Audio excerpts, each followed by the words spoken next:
FCV Pilipinas at KB-FM Net Radio.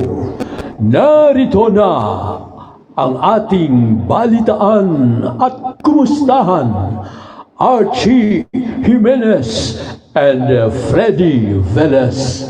Kulog at kidlat, ang boses ng bayan at ng mamamayan. Tagapaghatid ng kapakipakinabang na balita. Walang pinaniwalaan, kundi ang katotohanan lamang.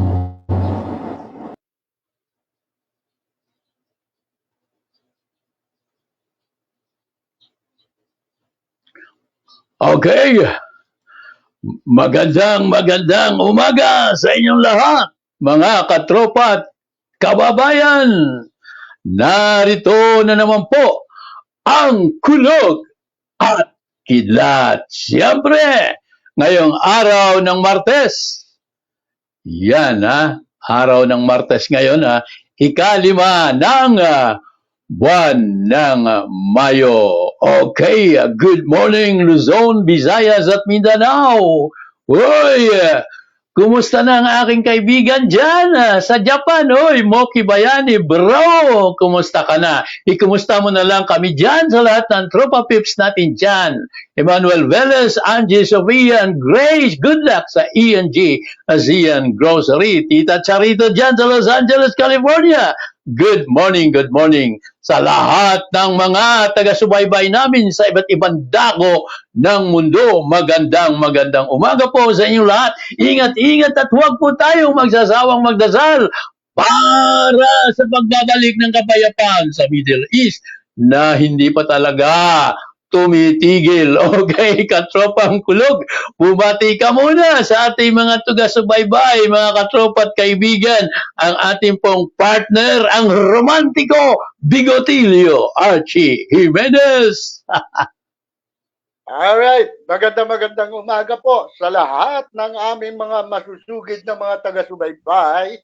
Sa ating po naman palatuntunang ito'y hinihiling at hindi ho Yes. Ito po ang aming palatuntunang kulog at kidlat. At syempre, ang inyong tagapaglingkod, Archie Jimenez, Senior Latigo, as kulog. Kasama ang ating, sabi nga, simpatiko. Ayun. Romantiko. Oo. More bonito. Yan. Ang ating Freddy Alakdan alias Kidlat Velez. Yan. Luzon, Visayas, Mindanao. Ito na naman kami. Handa na naman kami maghatid sa inyo ng mga makabuluhan, makatotohanan at kapakipakinabang na mga impormasyon na amin po namang sinasala. Hindi po ito mga pulot-pulot lang. Kami po ay nag-research talaga para maibigay sa inyo ang mga totoong impormasyon at balita. Kaya welcome po sa ating pong palatuntunan. Maaari po kayong makibahagi sa pamamagitan po ng pagpapadala ng inyong mga reaksyon o komento sa amin pong comment box. Open na open po yan sa lahat. Libre po yan, walang bayad. At maaari din po kayong makihalo sa amin, makisali. Kung gusto nyo ng live, i-click nyo lang ang amin pong aming link sa StreamYard. Yan. Okay? Luzon, Visayas, Mindanao, handa na ba kayo? Maging sa buong mundo. Narito na. Aking Freddy Kidlat. Go ahead. Okay, maraming salamat, katropang kulog. Oy, kababayan, pinag-iingat ang publiko ng Department of Health sa sakit na bato. Oy, bakit kaya? Marami kasi nang dinadialysis ngayon. Di natin alam kung bakit. Siguro, baka dala na rin yan ng panahon at sa ating mga kinakain. Dahil, nako, Talaga namang wala na yata tayo makakain mga sariwang pagkain ngayon. Pinag-iingat na Department of Health ang publiko laban sa sakit na bato o chronic kidney disease. Yan, matapos dahil sa isa sa tatlong Pinoy daw sa kasalukuyan o katumbas ng 36 o 36% populasyon ang dinapuan na nito. Makinig kayong mabuti, sa kasalukuyan, isa sa bawat tatlo nga na Pilipino ang dinapuan na raw ng chronic disease na ito. Dagdag pa nito, umabot na sa 27 billion. Napakalaki na. 27 billion ang halaga na binabayaran ng PhilHealth para sa mahigit 2 milyong dialysis claims sa unang 6 na buwan pa lamang ng 2025. Isipin mo yun, 26 na ngayon. Paliwanag ng DOH, ang chronic kidney disease ay isang kondisyon kung saan unti-unting humihina o nasisira ang mga bato. Kaya nahihirapang alisin ang dumi o sobrang tubig sa katawan. Maaari nila itong tumama kahit kanino, kahit sino, ngunit mas mataas ang panganib nito sa mga taong may diabetes, hypertension, family history ng kidney diseases, mga taong obese, naninigarilyo o nag-vape, umiinom ng alak at madalas kumain ng mga pagkaing mataas sa asukal, asin at preservatives. Babala pa ng DOH, ang chronic kidney disease ay silent killer dahil madalas nawala itong sintomas.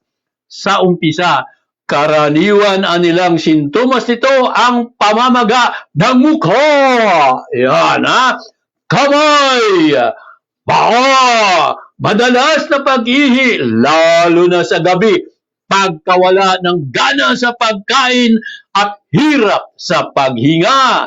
Nananawagan ang DOH sa publiko na iwasan o bawasan ang pagkain ng ultra-processed foods na madalas sanhi ng sakit sa bato. Mas makabubuti kung uugaliin ang pag-inom ng 8 basong tubig kada araw, regular na pag-ehersisyo at pag-iwas sa bisyo upang makaiwas sa naturang sakit.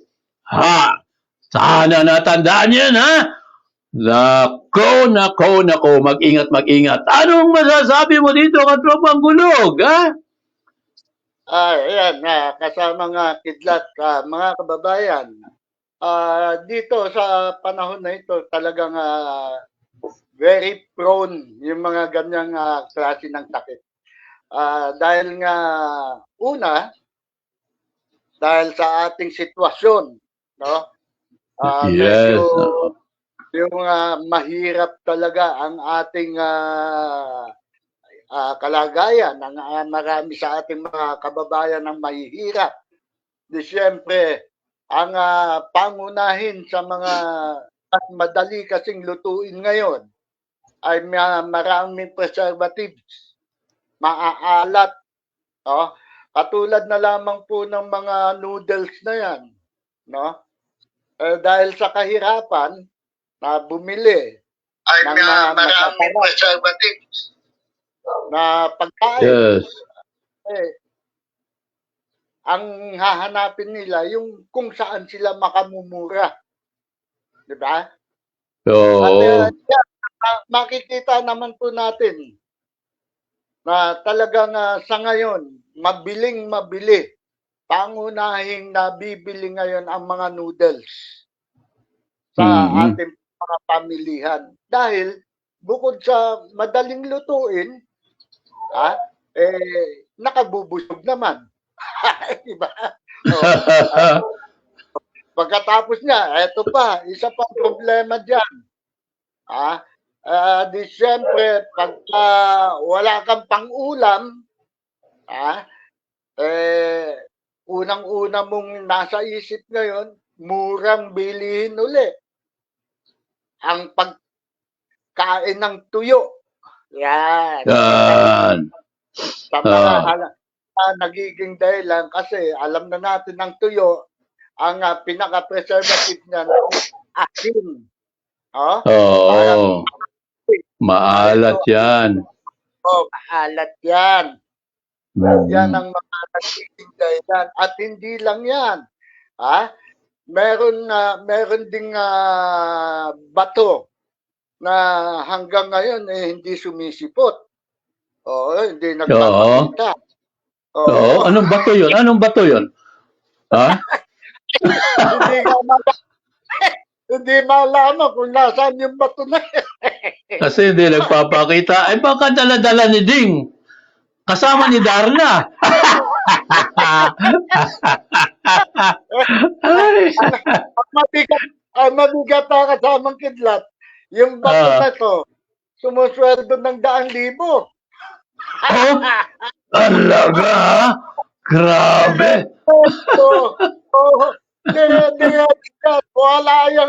Walang tigil yan. Tuloy-tuloy ang pagkobra ng kanyang sweldo buwan-buwan. Nako, napakahirap yan. At talagang tinamaan ng mga bato-bato na yun. Grabe na yun. Mas matindi yun sa mga nagdadialysis. Ang mga nagdadialysis sa bato, ay nagbabayad. Diba? Naghihirap. Grabe. Ayun, natatawa sa'yo natatawa tuloy sa'yo si paring Rene Tichanco. Nanonood siya. Good morning, pare Goy. Sabi nga Rene Tichanco, hoy, pare Goy, pwede ba tayong sumali dyan? Kayo ang kulog at kidlat. Siya naman daw magiging ulan. Naku, di mas maganda yun dahil hindi na double K. Hindi na KK ang natin. Magiging KKU na. At sumali siya. Pagkakaroon ng ulan. Yan. Ayun, itlog na pula, maalat din daw, may kamatis, masarap na ulam. Abay, ito naman pare ko katropang kulog, ito namang itlog na pula, ayan, mamaya, pag-uusapan natin yan. Malaking tulong din ito kahit na maalat. Mamaya, pag-uusapan natin yan. Okay, tuloy mo, pare ko, maganda yung bato-bato Kita mo, ang gobyerno natin ngayon, pamahalaan natin ngayon, ay talagang gumagawa ng mga pamamaraan kung paano mabibigyan ng solusyon ng tulong ang mga kababayan natin dinadapuan ng ganyang sakit. Kaya meron tayong mga libreng dialysis center. Napakarami na ngayon. Napakarami ng dialysis center. At libre, libre. Kaya medyo nabibigyan na ng solusyon ang mga problema na yan. Ang solusyon ngayon kung papaano ang ating mga kababayan ay mapigil sa pagkain ng mga ipinagbabawal, no? Para wag na silang dapuan ng ganyang klaseng mga sakit o karamdaman. Kaso nga, puro masasarap kasi. Kasi ang nila, hindi naman masarap yan. Dito, masarap. Kaya, lagi na lang. Nakita ko nga, lagi na lang kinakain nila. Talagang grabe. Mga lechon-lechon. Pwede naman yan paminsan-minsan. Okay lang yon dahil talagang masarap wala namang problema doon pare. Wala namang problema na kumain ka ng kumain. Ang pagkain, ang tao hindi nabubuhay ng dahil lang sa pagkain. Tao nangangailangan kumain. Dahil pagka hindi ka kumain, manghihina ka. Yeah. Pero kinakailangan magtrabaho para kumain. Ayun. Yan. Yun, si Diyosa Maldita yun. Magtrabaho para kumain, ha? Ah, Tama kaya naman ngayon, yun. Kaya lang, piliin din natin ating kakainin. kasi, alam mo ngayon ang nagiging kasabihan, ang mga nagiging katuwiran ng ating mga kababayan, no? Oo. Iba, bawal nga yung maalat, no? Oo. Bawal masasarap, Pag sobrang mamantikain. maalat, pag sobrang pagkain ng maalat, pare, dahil hindi naman pwedeng walang alat eh. Kailangan din natin yung alat. Gamot din kasi yon. Oo. Oo. Talaga, sa totoo lang pare, no? Basta't normal ang ginagawa mo, okay yun. Tama Okay yun. lahat. Oo. Pero pagka sobra, yun, doon nagkakaroon ng problema. Lahat kasi ng sobra, masama. Kaya ang sabi nga, pagka kumain ka ng sobrang alat, masama. Oo. Sobrang matamis, masama. Masama. Oo. Pag sobrang gwapo, masama rin. Oo. Masama rin. Oo. Dahil pagka sobrang gwapo mo, pogi mo, delikado. Oo. Delikado. Oo, meron nangyayari kasi niyan, pare. Oo. Sumobra yung pagka-pogi niya, sumobra Oo. gwapo niya. Ang nangyari ngayon, pagdating pa lang ng gabi, iba Oo. na ang lantik. Oo. Sa sobrang gwapo. Ganon nga napapansin ko. Bakit yung sobrang gwapo naiiba?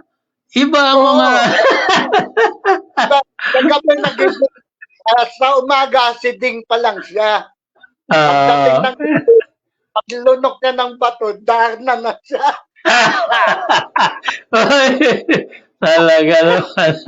Talaga naman. Kaya lahat ng sobra, dapat huwag magpakasobra-sobra para maging maayos ang ating buhay. Oo, di ba? Pero masama, pare. Alam mo, ito pa, isa pang sobra. Ang lahat ng mamamayan sa buong mundo, lahat ng mamamayan may sobrang ginawa masama, di ba? Tama, may kalayaan tayo. May kalayaan tayo. Yung freedom of the press, di ba? Kaya niya. Oo. Pero kapag sumobra ka doon sa kalayaan na yon, pwede kang magkaroon ng kaso. Yes, abusado na yun. Oy, sabi ni paring Rene Tiangco, sa totoo lang, matagal na akong hindi kumakain ng maalat. Di nga. Iba naman kasi kinakain ni Rene. Iba. Alam ko kung ano kinakain ni Rene. Hindi pwedeng i-air yun. ibang alat. Hindi na nga siya kumakain. Iba na. Kasi dati, okay. nginunguya niya dati eh. Ngayon, hindi na. Hindi na. Okay, tuloy. Ano yung sobra? Ito ngayon, paring Kidlat. Sipin mo, freedom of the press. Yan, oo. Oo, tama. Oo. Na maghayag bilang isang lehitimo at respetadong mamamahayag. Di ba? Nakakapid ka ng mga makatotohanan, makabuluhan at kapakipakinabang ng mga balita at impormasyon. Balita, oo. Di ba? Okay yun. Pero, kapag ikaw ay respetado dati, at ikaw ay kilala at sikat na broadcaster, journalist, bigla kang nag-iba ng tono. Kung ano yung mga maling impormasyon, yung mga fake news, yun ang inilalabas mo, inihatid mo sa mamamayan, aba, ay labag ka na doon, lumabag ka na, lumabas ka na doon sa freedom of the press. No? Yes, oo. Ka, Hindi ka na responsable. Hindi na siya responsable. Hindi ka na responsable. At hindi ka na dapat pa na magkaroon ng ganyang kategorya na bilang isang mamamayan, di ba? Kasi mali na eh. Fake news na dinadala mo. Yun ang isang ikinatulungkot ko, pare. Ang ikinatulungkot ko ay ang ating kasama at siyempre kaibigan natin. Itong na si Jason Sa. Oo. Sikat ng araw yan. Sikat na sikat. Siyempre, nakasama din natin yan sa Channel 7 dati. Oo. Katandem ni ano yan eh. Ni Mel Tiangco. Oo. May balita pa nga noon. Kaya nawala siya sa hulog. Yung bang nawala sa kanya yung responsibilidad ng pamamahayag, yung mag-ulat ng katotohanan, walang iba kundi katotohanan lamang. Yun ang nawala sa kanya eh. Kasi nag-ulat siya ng fake news eh, di ba? Oo. Ganon. Kaya nga siya nakulong, inaresto. Ng NBI. Kasi sa nagpakalat ng balita na patungkol sa kalagayan o kondisyon ng health. Kalusugan, Pangulo. Ang nakakalungkot kasi, ako, bilib ako dati dyan kay Jay. Kahit na ako, hangang-hanga ako dyan, no?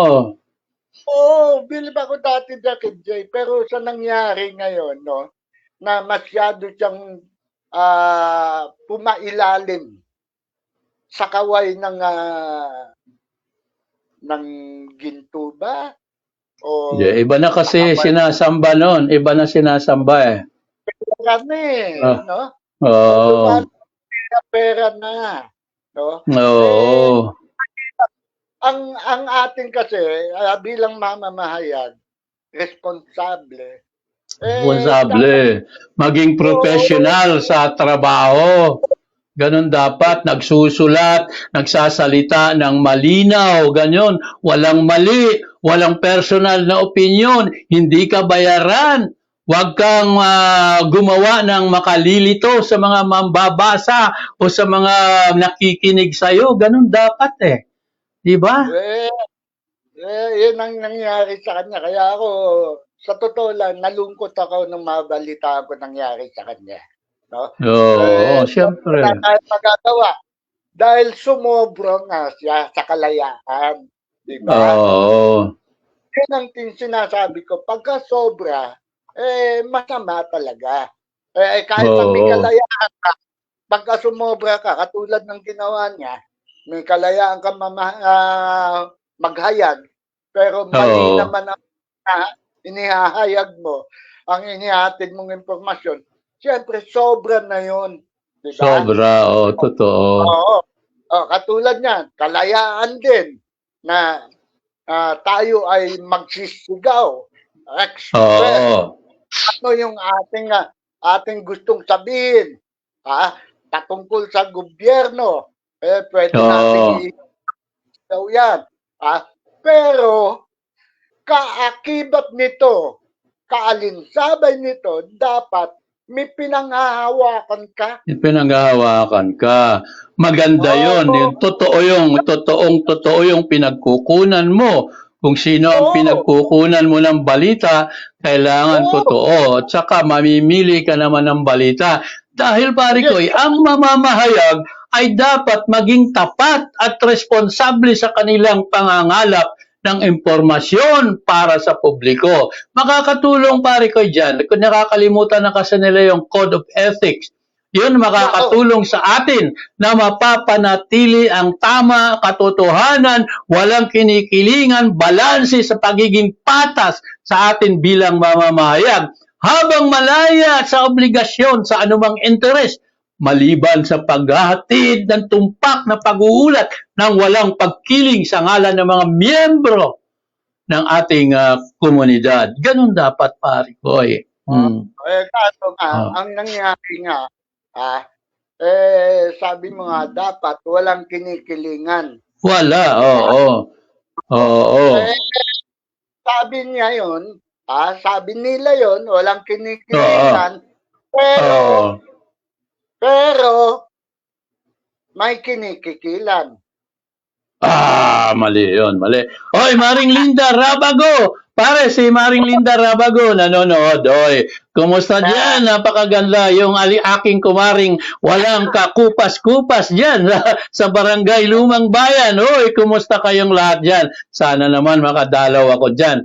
Nako, ngayon gustong-gusto kong makadalaw kasi Marigoy, wala akong sasakyan ngayon. Kumbaga saka malayo na ako. Sa bundok na ako nakatira sa Santa Maria, Bulacan. Good morning. Sabi ko kay Maring Linda na umiram muna siya ng isang chopper dun sa airport para patuloy. Sige. Dallas, pare, matagal ako doon. Matagal akong naano sa kanila. Halos doon ako nakatira nung araw. Diyan sa Barangay Lumang Bayan. Good morning. Oy, Marico, good morning. Ingat ka lagi. Siyempre, binati mo si Maring Linda. Rabago. Ang pinakamasipag na naging konsyala. Konsyala, oo. Barangay Lumang Bayan. Batiin na rin natin lahat ng mga kagawad ng Lumang Bayan. Lahat sige. Of course, siyempre, sa ating butihing ABC President at siyang punong barangay ng Barangay Lumang Bayan, si Barangay Captain Leo Ramos. Magandang umaga. Ay, good morning, kinakapatid. Good morning. Di ba? Tulad ng ating pare, balik tayo dito sa pinag-uusapan natin. Kasi lahat ng bagay, pagka sobra, masama talaga. Diba? Yes, totoo yan. Pagka ikaw ay nagalit, okay lang, natural lang, na ikaw ay magalit. Yes. Kasi normal ka eh. Normal kang tao.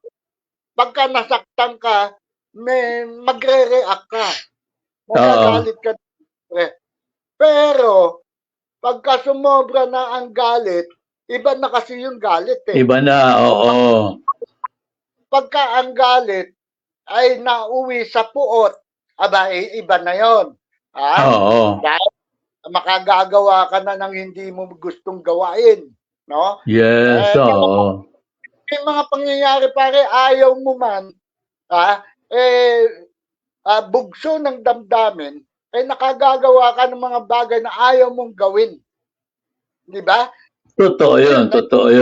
Ako kasi mahirap akong magalit talaga. Ako, karamihan tampo. Kasi nagalit ako, napakahirap eh. Iba kasi, tatlong klase kasi yan pare eh. Una yung tampo. Diba? Tampo lang yan. Pagka yan ay nag-level up, magiging galit yan. Pagka nag-level up uli yan, magiging puot yan. Kung ano-ano na mangyayari dyan. Diba? Siguradong na ang magiging takbo ng iyong isipan. Pagka ganun, uwi sa puot. Yan ay dahil sa sobra na rin. Diba? Diba? Kalayaan mo na maglakad sa kalsada. Pagka may pedestrian lane, dapat nandoon ka. Diba?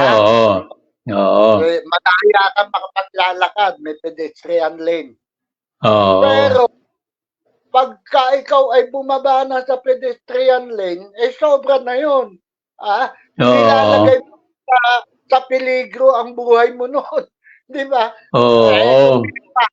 Sa sasakyan, wala ka naman sa pedestrian lane. Di ba? Inilagay mo sa peligro ang sarili mo. Kaya Yes, totoo yan. Oo. Kaya nga, tsaka dapat wag na nilang sundin yung kasabihan ng araw na pag umalis ka, yung mga kalalo sa mga kabataan, pag umalis kasi, sinasabi ka agad ng mga nanay na, uy, mag-iingat ka ha, tumabi ka sa sasakyan. Tumabi nga sa sasakyan. Ayun, nangyari. Oo. Naku. Matunurin kasi. Pasunurin masyado. Kaya dapat doon, wag nyo nang payuhan yung mga anak nyo ng ganyan, ha? Kasi kapag masunurin, sobrang masunurin yung anak nyo, susundin talaga yan. Pag nakakita ng sasakyan, tatabihan talaga yan. Nako, mahirap yun. Di ba? Bakit nangyari doon sa ama? Yung mag-ama, sabi nung nanay, anak, punta mo tayo, kuhanin mo yung pantalon ng tatay mo, lalabang ko na. Pare ko, tumatawag si Vic Billones. Bakit kaya, ha? Pare ko, nasa live tayo ngayon, ha? Anong balita? Pare. Good morning. Anong balita? Walang kuryente? Bakit nawalan kayo ng kuryente? Hindi ka nagbayad.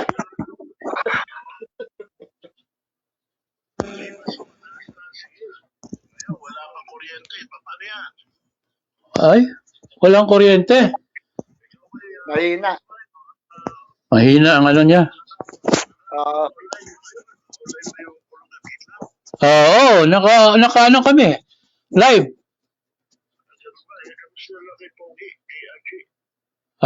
Sige, kumusta na lang daw pare dahil wala ang kuryente. Hindi pala siya makakapanood, kaya pala tumawag. Akala niya hindi tayo naka-live. Sige pare Goy, kumusta na lang? Ingat. Sila ng kuryente, kaya ninyo, ano ba yung nangyari na sa proposal ni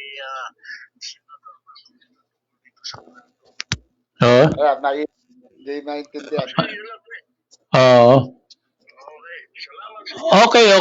Sige, okay. Oy.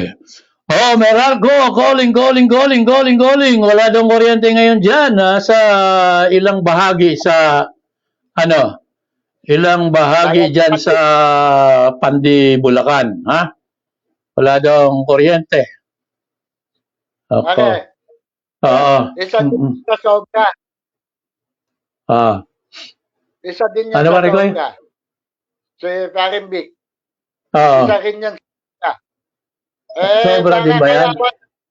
Baka kaya walang kuryente dahil sobra sa gamit. Ayaw magbayad.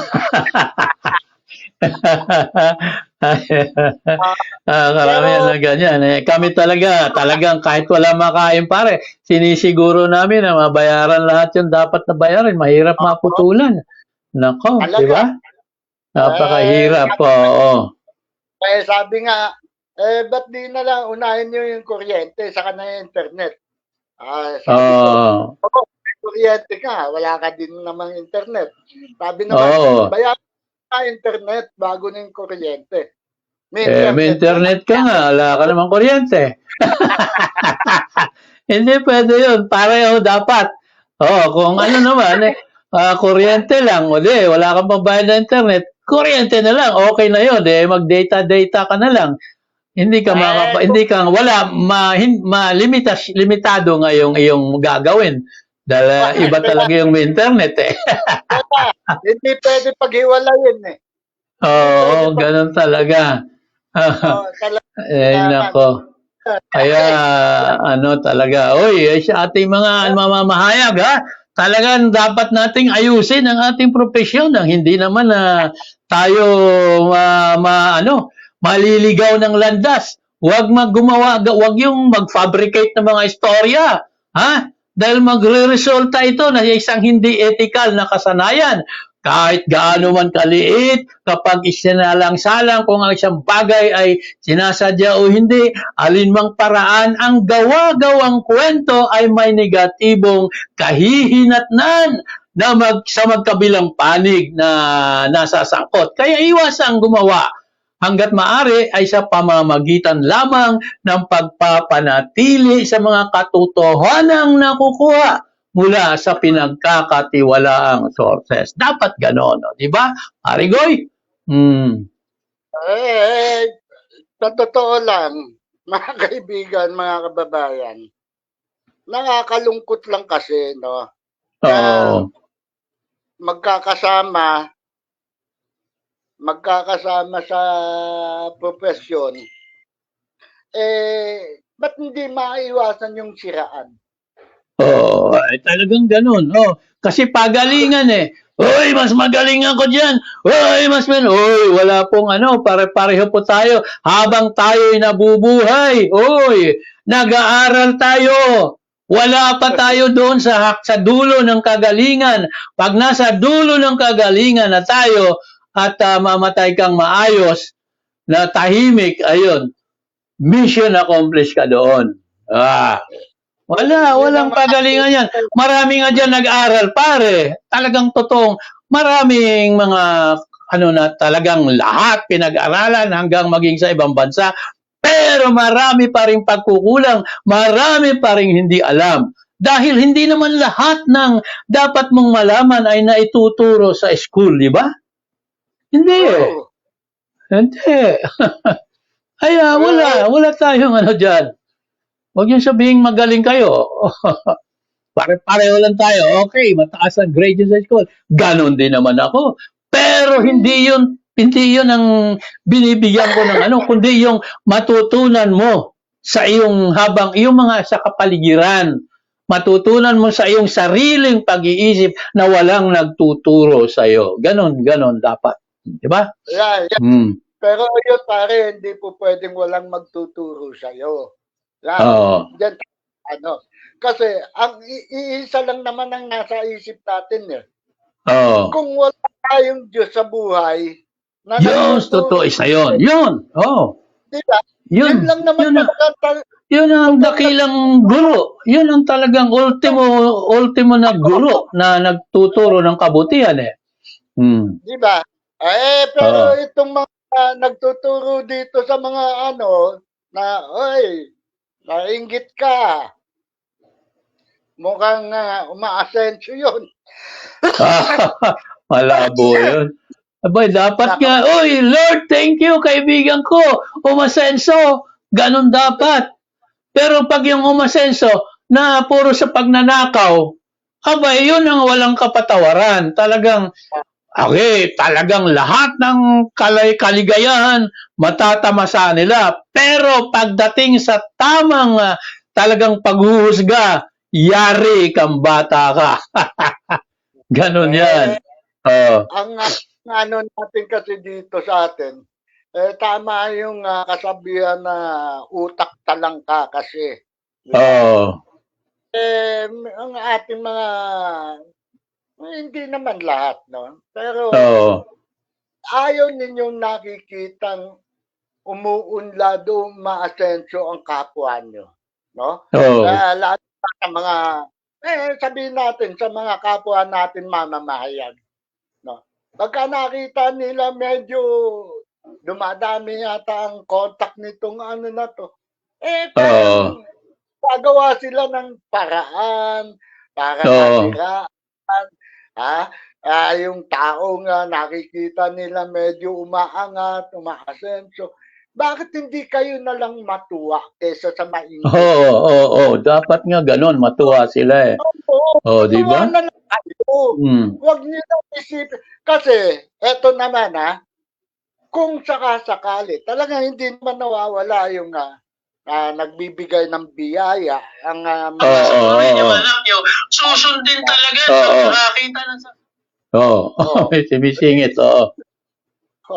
Ngayon, may nakikita kayo na hindi dapat na bibigyan, aba huwag na kayong kumibo. Oo. Kasi sa akin, kasamang kidlat, Oo. hindi naman nanggagaling yun eh. Diba? Totoo yun. Hindi Oo. Ngayon, yung politiko, alam niya rin yun na hindi naman dapat bigyan yun. Oo. Pero, yun ang tinatawag na for humanitarian reason. Yes. Oo. For humanitarian reason, binibigyan na rin niya kasi alam niya nangangailangan to eh. Nangangailangan. Totoo yun. Totoo yun. Oo, Kailangan yun. Kasi yung iba kasi pag bakit yung binigyan? Bakit si ganon binigyan? Hindi, wala kayong pakialam doon. Hindi naman sa inyo yun. Diba? Kahit sabihin ko na kasi nasabi nga nila, nasisira tuloy ang ating dahil sa, hindi naman natin kasalanan. Kung ano man ang gusto nila, sila ang magdadala nun, hindi tayo. Oo. Correct yun. Correct. Diba? Ngayon, kung ano man ang kanilang gawin, kung sakasakaling sumalpot, no? Hindi sila nakalusot. Sila ang may problema nun, hindi natin. Oo. Correct yan. Hayaan natin sila. Hayaan natin sila. Gumagawa sila ng mga pamamaraan na sa pag-aakala nilang sa malinis na pamamaraan nila nagagawa iyon. No? Alam natin lahat na hindi naman talaga mga legit yun, hindi lehitimo. Pero yun ang naisip nilang pamamaraan, hayaan na natin yung sila mismo, yung mga nagbibigay, ang siyang humusga sa kanila. Huwag na tayo makialam doon. Hayaan na natin sila. Diba? Tama yun. Yun talaga ang tamang gawain ng isang makataong tao. Yun, ganun talaga yun. Ang oras natin mga kaibigan sa buong kapuluan ganap na 41 minutos makalipas ang ika-10 ng umaga. Pare Koy, nawawala ka pare Koy. Yun. Meron ka na naman. Ayan. Nawawala yung boses mo. Napuputol. Ayan. Nawala na naman. Yan. Ayan. Okay. Ayan. Okay, yan. Ayan, meron na naman. Ayan. Dapat uminom ka ng ganyan. Pare ko, pag-usapan din natin itong ilang klase ng rayuma. Dahil ito, bukod din, katulad doon, sakit sa bato. Itong rayuma, pare ko, ito ay laganap na rin sa karamihan, lalo na sa katulad natin mga senior citizens. Kaya lang, sa akin, ewan ko bakit hanggang ngayon wala akong ganito? Kasi ang rayuma, pare, may alam mo, dalawang klase yan osteoarthritis at rheumatoid. Yon ang rayuma, di ba? Ibang pamamaga ng kaso-kasuan o mga joints, di ba? Ganon. Nako! Madami na nagkaginito ngayon, pare Goy. Nako. Marami na. Bata pa nga sila sa atin, pare Goy. Nagkakagano na. Sa pag-edad kasi, halos lahat ng tao ay nagkaka-osteoarthritis. Ang osteoarthritis daw ay ang pamamaga ng cartilage o butong mura sa dulo ng mga buto dahil napudpud na daw. Kaya masakit at maga mula sa pagkiskis o paggalaw. Yan, Ang dahilan daw ng pagkakaroon ng osteoarthritis ay maaring namamana, dating injury o pinsala, sobrang pagtatrabaho at sa pag-edad. Kapag mataba o mabigat ka, mas magdikit-dikit ang buto sa likod at tuhod dahil sa bigat ng katawan. Kanyang pare ko, nako. Kaya iwasan natin ito. Dahil ito naman, ang rheumatoid arthritis naman. Ang rheumatoid arthritis ay sakit sa immune system, kaya namabaga ang lining ng kasu-kasuan. Ang mga dapat kainin daw kapag may osteoarthritis o rheumatoid arthritis, ito pakinggan ninyo mabuti, itong kailangan daw nating kainin, ha? Pag merong mga osteoarthritis at rheumatoid arthritis, ang pagkaing laban sa pamamaga, tulad ng mga pagkaing mayaman sa omega-3 fatty acids, tulad ng tawilis, tamban, dilis, hasa-hasa, galunggong, at talaba. Yung pala ang kailangan kainin, ya? Ha? Kaya kumain din ng antioxidants o mayaman sa vitamin C, tulad ng papaya, kalamansi, suha, repolyo, kamatis, bayabas, mangga, berdeng sili, at singkamas. O lahat paborito ko ito, kinakain ko madalas ito. Kaya pala ganun, wala akong rayuma.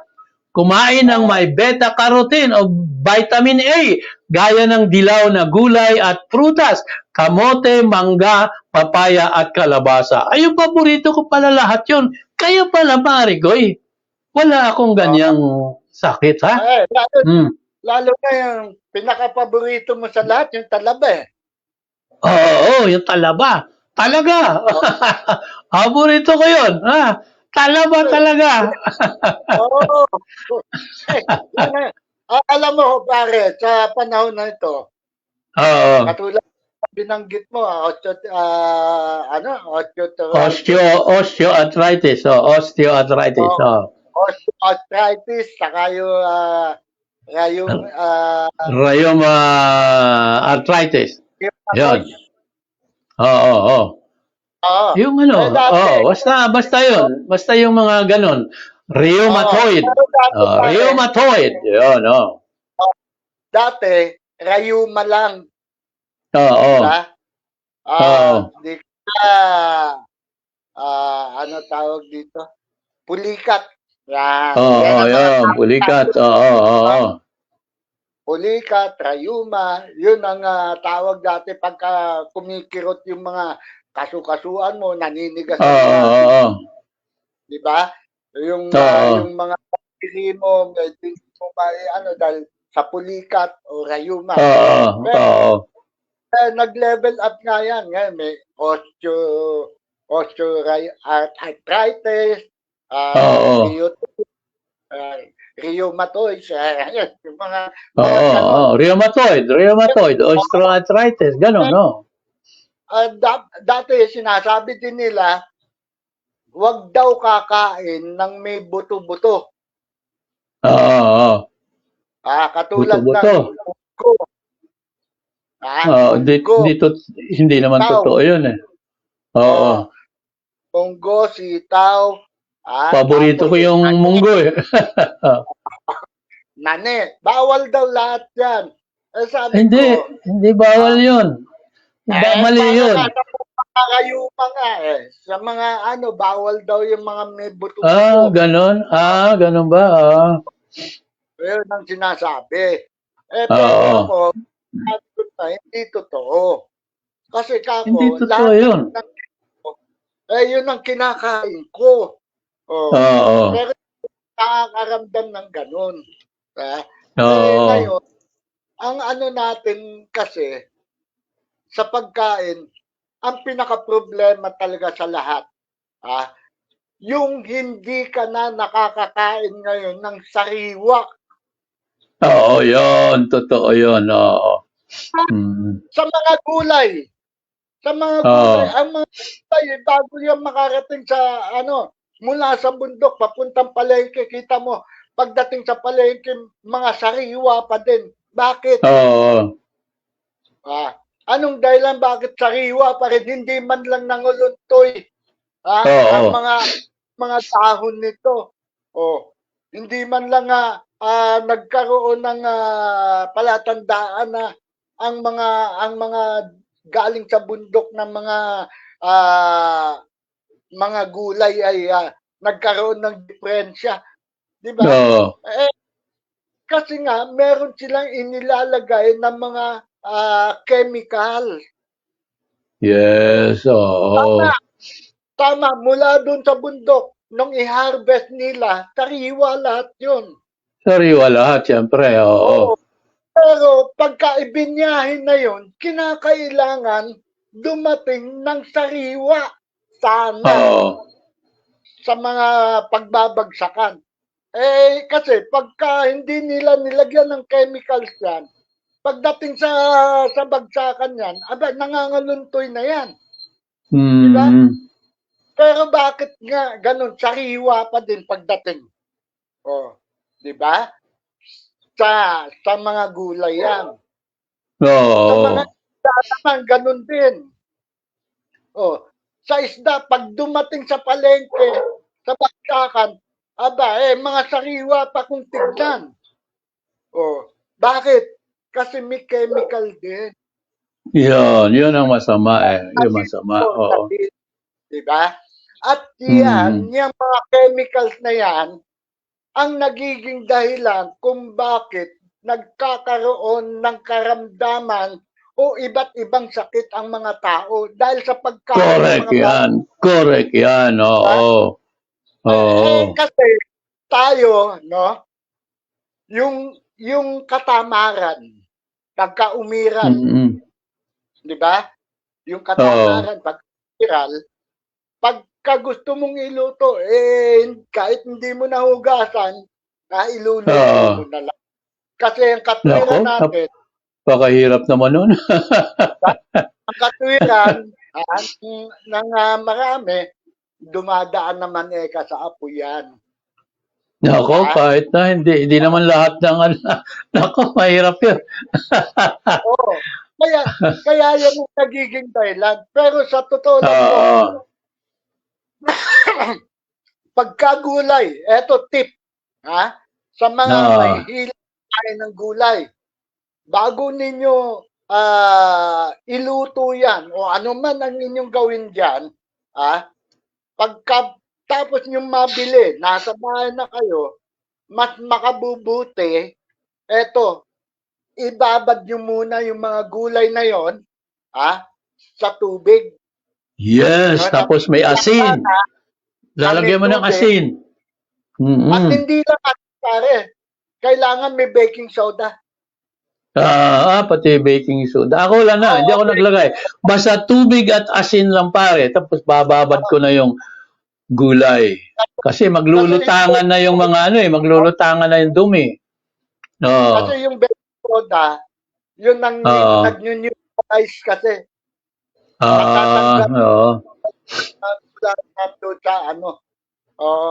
Bagamat may sa asin, okay lang. Pero mas maganda kung may baking soda. Okay, oo. Ibabad nyo muna. Ganun din ang mga isda. Bago ninyo, natanggalan nyo na nga sa bituka. Pero yung formalin na nandoon sa katawan ng isda na yun, hanggat hindi ninyo ibinabasa muna. Pare, talagang nilalamas namin sa asin, pare, kaya marami kaming asin palagi. Hugasan talaga ng gusto ng asin yan. Dapat talaga. Maging ang karne, ganun din. Karne, ganun din. Oo. Bago ninyo pakuluan, yan, babad nyo muna. Kasi yung mga chemicals na dapat matanggal yan.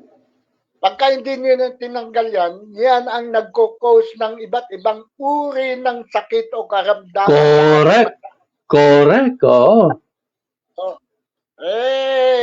Yan, dito nyo lang napapakinggan yan. Oo, correct yan, oo. Diba? Buhay ng may buhay. Dito, marami kayong kapupulutan dito sa programang itong Kulog at Kidlat. Oo, tama. Totoo yan. Isang maganda, pare. Magandang balita ito. Iatid natin sa kanila. No? Okay, sige. Para sa mga motorista, no?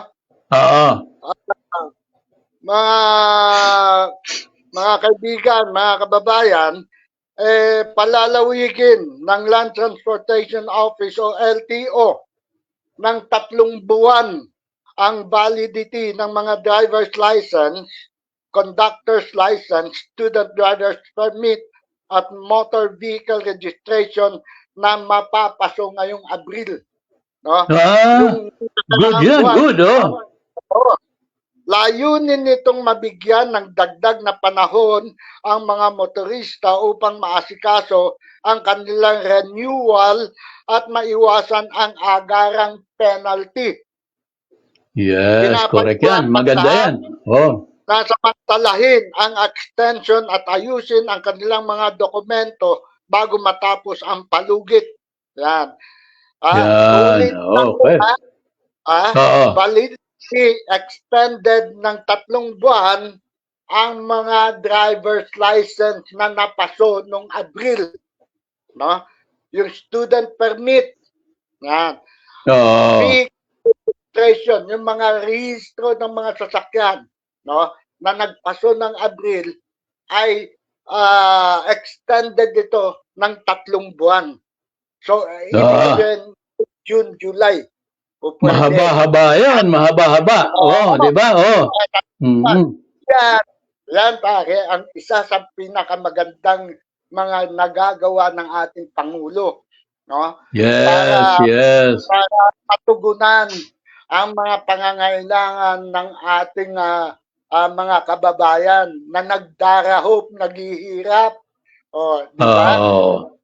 Patuloy at patuloy na naghahanap ang ating Pangulo ng mga pamamaraan kung paano masusolusyonan ang mga problema na kinakaharap ng ating bansa at ng mamamayang Pilipino. At katulad ng pinagtaka tayo pare, no, yung balita na pinalaya niya sa malaking pagkakautang ang mga magsasaka ng Negros Occidental. Yun. Sipin mo, bilyon ang binayaran. Oy, good morning, brothers! Oy, good morning, mga tagapakinig natin dyan sa Toklong, Kawit, Cavite. Good morning, oy, Eric Baldigaltos ng Birador. Good morning, bro. Good morning. Thank you for watching. Okay, tuloy mo, pare Goy. Di ba? Yun lang mga kaibigan, mga kababayan, bakit hindi makita nitong kanyang mga detractors niya ng kanyang mga patuloy na naninira sa kanya, no? Bakit hindi nyo makita yung mga ganong napakagagandang mga programa na isinasagawa ng ating Pangulo? Nagbubulag-bulagan nga pare Goy. Ito mo, yung mga taga-Kapis, di ba? Tuwan-tuwa yung mga taga-Kapis pagdalaw ni President Bongbong Marcos doon. Nabalitaan mo ba yun? Maraming teachers doon na naitaas ang kanilang salary grade at posisyon. Ganun. Tamo, dinaluhan ng maraming local officials pare ko yun. Para bang nawala yung politika doon nung dumalaw siya ron. Di ba? Yun, hindi nila nakikita yun. Yun alam nila yun. Alam nila at nakikita nila yun. Kaya lang, pinipigil sila. Pinipigil sila. At ang pumipigil sa kanila, ang sarili din nila. Na makisaya, na bigyan ng na magpasalamat sa mga ginagawa ng Pangulo, pinipigil nila ang sarili nila. Bakit? Bakit? Bayad yun ang mahirap. Yun ang mahirap. Yan yung ayoko sa lahat, yung mga bayad na yan. Ayoko ng ganyan. Nako. Malose. Kasi lahat ng maganda nagagawa na ng ating Pangulo, no? At sana nga dumating ang panahon na mabuksan ang mga kaisipan at puso ng ating mga kababayan na patuloy na nalalambungan ng kasinungalingan, no? Ang kanilang mga puso't isipan. Dumating ang pagkakataon na maliwanagan nilang lahat ito, no?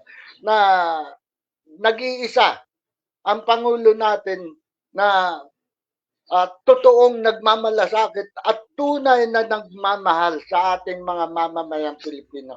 At ang isa sa nagsabi niyan ay walang iba kundi ang dating kalaban ng mga Oo. Marcos. Wala Yun. si Recto. No? Si Recto, hindi naman Marcos loyalist yan. Oo. Nasa Correct. ibang lahi yan. Oh, Totoo Pero- yun. Totoo. Mm-mm. pero ano ang lumabas sa kanyang mga bibig? Oh, di ba? At ngayon lang ako nakakita at nakasama ng isang pangulo na mas matagal pa ang itinutulog ko kaysa itinutulog niya. Totoo yun. Kitang-kita naman sa mukha. At saka, maraming bumabatikos, pare ko, sa kanya. Pero, hindi niya pinapansin, no? Di ba? Pero kung nung nakaraan, pag bumatikos ka, may paglalagyan ka sigurado. O, di ba ngayon, malaya ngayon, totoo lang. Ngayon naramdaman ng mga mamamahayag ang malayang pamamahayag. Dahil kahit banatan mo ng banatan, hindi ka papansinin. Bahala ka sa buhay mo, basta ako nagtatrabaho dito. Ganon ang niya ganon ang ginagawa niya Pero nung nakaraan, nako po, lagot ka, bata ka. Totoo yan. Wala tayong nakikita naman natin talaga yan Di ba? Oo. Ano nangyari sa ating kasamaang Percy Lapid? Oo. Nakita mo yun. Wala. Ang tagal niya sa trabaho na yun. Wala namang umaano sa kanya. Talagang kumbaga sa maganda ngayong may pumupuna sa totoo lang. Para magawan mo ng paraan, may pagkukulang pala ako, hindi ko yata alam to. Hindi ang iba kasi nagagalit agad pag pinuna mo Yun ang mahirap Kaya pag napuna ka, pag-isipan mo, mali pala ako, hindi ko alam ito Papasalamat ka pa dapat, di ba? Ganon ang dapat, ganon ang gagawin. Nangyayari yun kasi. Talagang nangyayari yun. Nagagawang magpasalamat ng mga taong pinupunan natin. Oo. Pati, pinunan natin. Nagagawa pa magpasalamat kasi kasi hindi niya alam. Maraming ganon hindi niya alam, ganito pala. Pero pag alam mo kasi, alam mo na ginawa mo talaga, tapos nakita, magagalit ka. Siguro talaga, kasi alam mo binuking ka Pero iba kasi pare, kung bakit. Kaya eto, tandaan ninyo, mga kapatid sa hanap buhay. Eto, maalala ni Kulog at ni Kidlat, no? Pagka bumanat kayo, ibig sabihin, pagka pumuna kayo ng mga opisyales ng pamahalaan, kailangan kumpleto kayo. No? Oo. Para kung dokumento. Sakaling balikan kayo, hawak ninyo yung mga kumpletong dokumento at ebidensya na pwede ninyong ilaban, no? Pagka rumesbak sila sa inyo. Pero ito ang pinaka main event. Pagka bumanat ka, kahit na may hawak kang dokumento o ebidensya, kung pagkatapos mong bumanat, tatanghod-tanghod ka doon sa opisina ng binanatan mo, malamang ako. Yan yung tinatawag na attack and collect. Maraming ganyan, attack and collect. Pag binanatan mo, pupuntahan ka pa. Kasi minakita akong ganyan nung araw. Kaibigan, yung kakilala ko rin, binanatan niya sa dyaryo, pare Goy. Yung hepe ng pulis, pinuntahan niya ngayon. Pinakita niya ngayon yung dyaryo niya na binanatan siya. Pag ganun kasi, naghahanap, pinakain, pare Goy. Nakain sa kanyang dyaryo. Ganon. Tama yun. Kaya, nako, napakahirap ng ganun. Yan yung mga attack and collect. Sa akin, pare, mga pagbumanat ako nung araw, tapos, patatawag ako para sa isang lugar. Pare, ang kapal nung bibigay. Pare, sabi ko, kung gusto mong mananatili pagiging magkaibigan natin, wag mo akong gaganyanin, ha? Gawin niyo yung trabaho dahil may pondo yun. Huwag niyong ibitin sa balag ng alanganin yung mga tao dahil kailangan nila yon. Ituloy niyo, idagdag mo yan doon sa trabaho, wag sa akin. Ginaganon ko, pare ko eh. Alam ng Diyos yan, hindi ko tinanggap. Abay, yung susuhulan mo ako, napakalabo noon. Kaya nga ginagalang ako ng mga anak ko dahil ganyan ako eh. Kaya yung pare, ang ano ko lang talaga sa ating mamamahayag, tungkulin natin na sundin ang wastong paggamit ng ating propesyon. Paggamit ng wika. Yan, paggamit ng wika. Huwag kailanman banggitin ng basta-basta ang tungkol sa isang tao.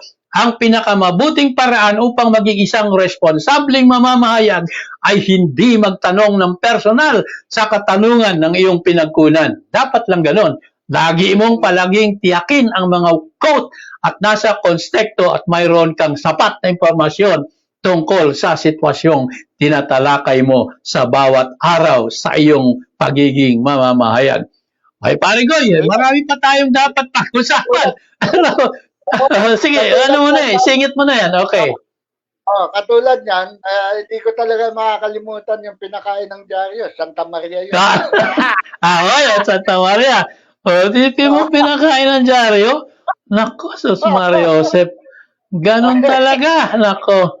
Kaya, hindi maganda yung ganon. Nakakahiya. Attack and collect. Maraming ganyan. Attack and collect. Grabe. Babanat ang kapal ng mukha. Tapos, pupuntahan ka agad yun. Para areglohin. Marami naman kasi pare. Kaya sila nasanay. Kasi inaareglo talaga eh. Nako. Sa akin, napakalabong pag ginawa niyo yun, lalo ko kayong babanatan. Sa akin nga, meron din ako niimbitahan din ako, may tinira din ako noon sa akin, kailangan ka daw makausap, magkita kayo sa ganitong oras.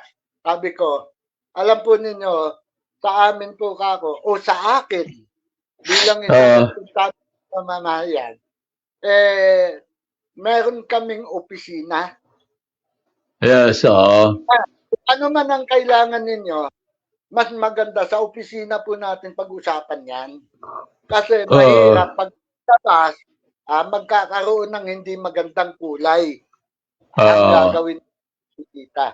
Ngayon, kung may problema kayo sa akin, nandyan ang opisina namin. Pwede ninyong puntahan. Doon kayo magpunta. Kung gusto niyo magreklamo, gusto niyo akong makausap, doon sa opisina. Diba? Yun ang yung responsable. Totoo yun. Maraming ganyan kasi pare ko sa akin nung araw, ganyan. Papupuntahin ako ganun sa isang lugar. Mag-uusap na ko, pare, may regalo sa'yo. Isang magarang kotse, tapos bibigyan ka ng puhunan pang negosyo. Nako po, ayoko niyan. Ayoko na ganyan. Malabo yun. Gusto nila, kausapin nila ako. Doon sa bahay, pumunta sila para kaharap yung mga anak ko. Ganon, makita ng mga anak ko na talagang kahit anong ibigay nila sa akin, hindi ko tatanggapin. Kailangan kasi, gawin nila yun. Kung ano yung binanat ko sa kanila, gawin nila, ibigay nila sa mga tao. Ganon dapat ang kailangan. Naku, maraming ganyan. Yung iba nga, sasabihin, bakit mo ayaw mo, napakaganda noon.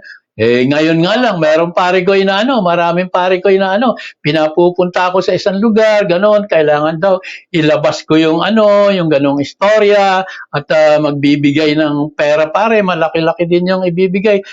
Tapos, ganon ba, hindi naman kailang bigyan nyo ako kasi kaya ko namang ilabas yan na walang ganon. Hindi, kasi may pondo kasi yan. Sige ka, bahala kayo. Tapos, ang daming inihingi pare sa akin. Hinihingi yung Xerox ng ID, yung TIN, tapos yung PDS pa pare, hinihingi. Ako, mag-a-apply sa inyo ng trabaho? Hindi ako mag-a-apply ng trabaho, Anong klase yan? Ganun ko sila.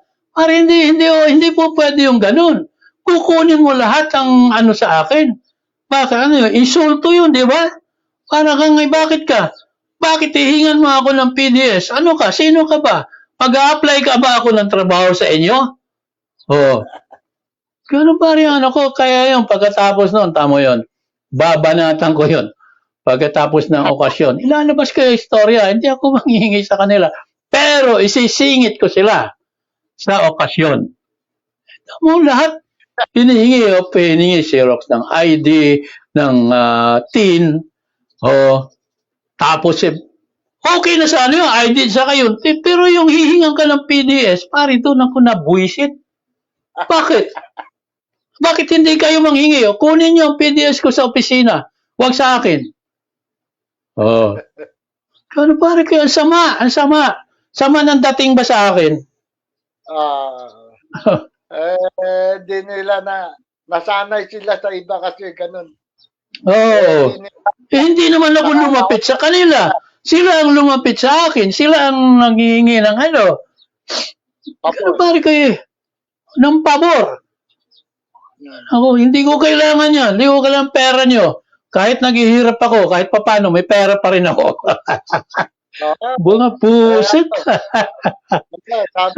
sabi nga sa Bisaya, sa amon ng pira, ginapiko, ginapikot, ginapala, lintigid kayo. Ay nako. Okay, Marigoy, ubos na ang ating oras sa araw na ito. Maraming salamat at sana kahit papano ay napasaya namin kayo at mayroon kayong mahalagang impormasyon na nakuha dito mula sa aming palatuntunang Kulog at Kidlat sa inyong abang lingkod, Freddy Alakdan Beles, Kidlat ng Bulacan, nagsasabing palakasin natin ang ating pananampalataya sa ating Diyos Ama at Espiritu Santo. Huwag tayong magpapasilaw sa anumang material na bagay o kinang ng salapi. Okay, katropang Kulog, paalam na tayo. Muli po ang aming tao sa pusong pasasalamat sa lahat ng ating mga taga-subaybay sa inyong walang sawang pagtangkilik sa amin po naman pala tuntunang Kulog at Kidlat. Siyempre, una sa lahat, ang ating pasasalamat sa Diyos Ama na nagbigay sa atin ng pagkakataon na patuloy naming maisagawa o maisakatuparan ng aming advokasya na kami makapaghatid sa inyo ng mga totohanan, makabuluhan at kapakipakinabang ng mga impormasyon.